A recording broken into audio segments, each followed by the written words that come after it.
Yo, good afternoon.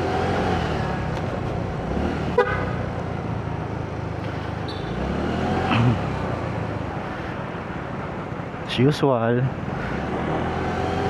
uwi na ang mga office boys. Diretso uwi na. Tagal di nakapag-video. Na-injured. Tapilig ako sa basketball.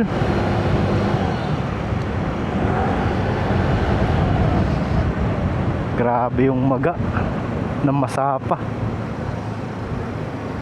Third day, fourth day, pasang-pasa yung pa ako.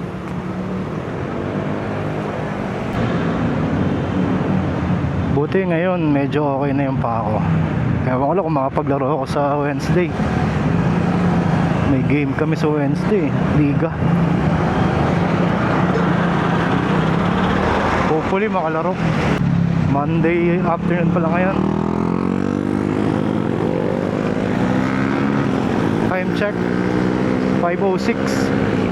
Kahapon Sunday, nagpaano pala ako, BGFI cleaning sa may Guadalupe. Mas okay siya kasi hindi na tinatanggal yung throttle body. May tube lang na lang na kinakabit dun sa sa gas intake ba yun? Parang doon pupuntang makina. Tapos may nilalagay silang gamot para matanggal yung mga carbon deposit. Eto, sobrang nagbago nga yung takbo. Naging smooth. Bali yung package nila is may kasama ng CVT cleaning. Actually, di ba kakapagpalinis ko lang ng nakaraan nung nagpalit ako ng gulong. Buti nga pina-check ko kahapon yung mga nut sa pulley saka sa torque drive. Lapit ng tawag dito, kuminis na. Sabi nila may possibility daw na kumalas yun eh. Buti na pa-check ko kahapon. Hindi pulido gumawa yung pinagpalinisan ko nung nakaraan sa Pateros. Ganda na ng takbo. Bali nagpalit na rin pala ako ng langis. Valvoline ba? Valvoline. Maambon na. Sana huwag ako abutan. Kung kailan talaga naglilinis tayo ng motor saka umuulan. Kakalinis ko lang ito kahapon eh. Kasi puro fingerprint ng mekaniko yung motor ko. Puro grasa. Dito nga pala ako dadaan ngayon sa Chino Roces Extension. Sobrang traffic na sa McKinley. Hirap sumingit-singit.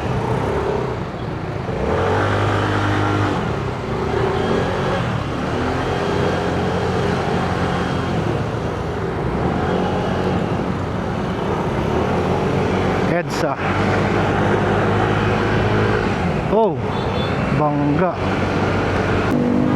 Di naman masyadong makulimlim pero umuulan. Yung ulan, ambon lang. Pero malakas yung ambon eh. Vespa. Super nice. Sa mga nagtatanong nga pala, may mga nagtatanong sa comment eh, kung ano yung pipiliin nilang motor.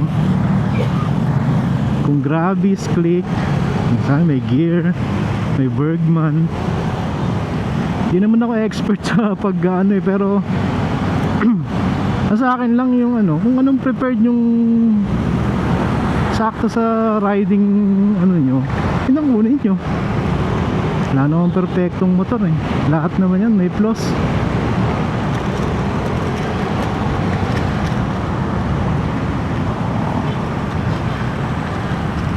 Saka kung talagang hindi ka pa decided, kung talagang naguguluhan ka, punta ka ng kasa, tapos sakyan mo yung mga pinagpipilian mo, or no, do your own research. Pare-parehas lang naman yan.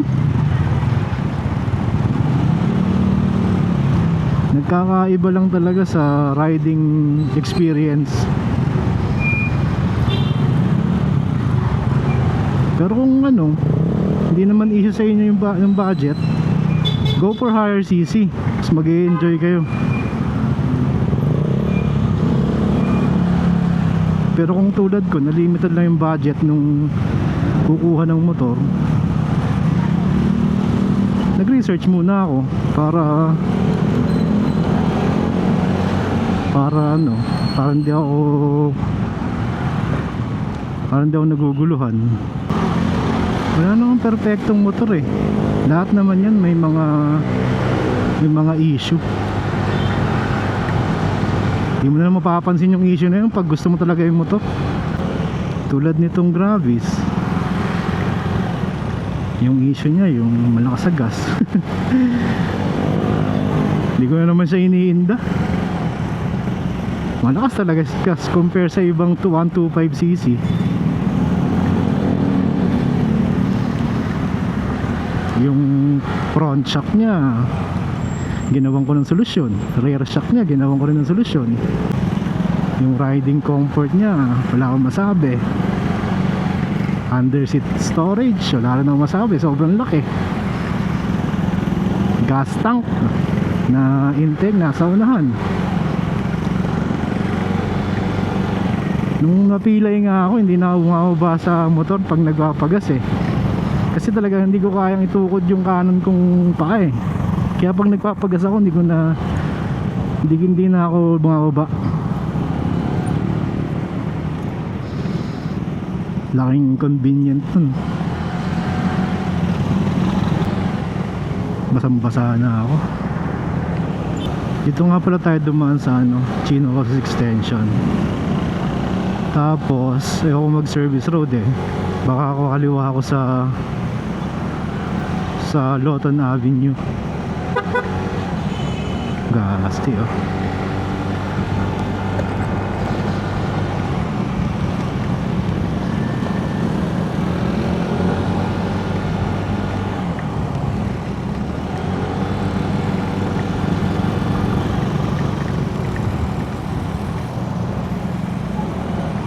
Baka may isa pa ako ipaayos sa motor eh. Yung knuckle bearing nya.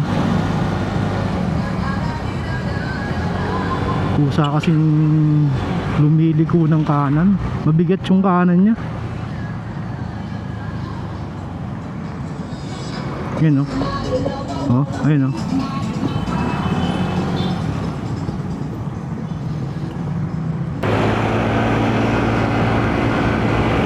Lakas na. Hindi kaya atang pero hindi, maliwanag eh.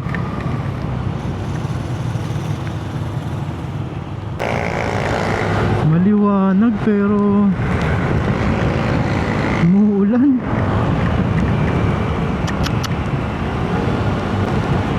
Wala na. Tuloy ko na to. Sige mga sir, hanggang dito na lang muna. Salamat sa pagsama. Sigurado dito sobrang traffic na eh.